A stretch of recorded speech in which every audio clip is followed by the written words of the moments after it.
God's just. He is total. In fact, he's just as just with the devil as he is with you. Did you know that?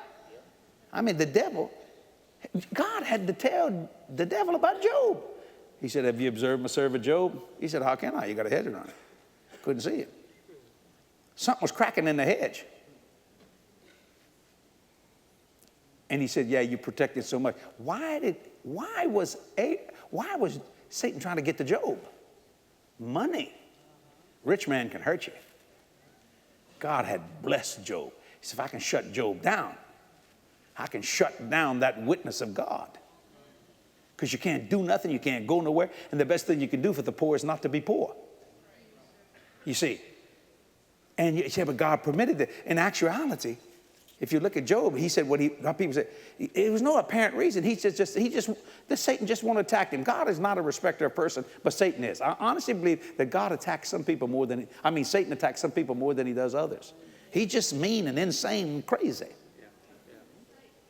He's actually fleshy. And if you just simply say, the Lord rebuked thee, it's over. The Lord rebuked thee. But yet, in his past state, you have to honor him as the cherub that covereth. That's why Michael the archangel said, I don't bring a railing accusation against him. I simply said, the Lord rebuked thee. Why? Because he was once anointed. You ever notice the ex-presidents, Bill Clinton, George W. Bush, George Herbert Walker Bush, Jimmy Carter? If you get around them, what do people call him? Mr. President. Why is that? They're not president anymore, but they once were president. That's why Michael the archangel didn't bring a railing accusation against Satan, because he once was the anointed cherub that covereth. But he simply said, the Lord rebuked thee. Do you see that? So when you bring things over, when you catch something in your spirit that you are not sure. Now here's where I want to get to on this. He didn't say slave. If there's something in your spirit telling you, and I call it an uneasiness. It's not because of a lack of knowledge. That's the Holy Spirit saying, listen, there's something else coming into this voice of God that's trying to get you to do something. You see, if it's an uneasiness in there, stop.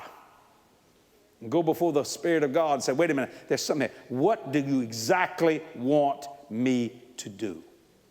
And you find out God's nature and how he operates and functions, and you'll find out exactly.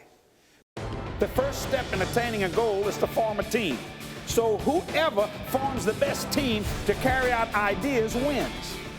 You must find ways to expand your vision, your influence, and your contribution.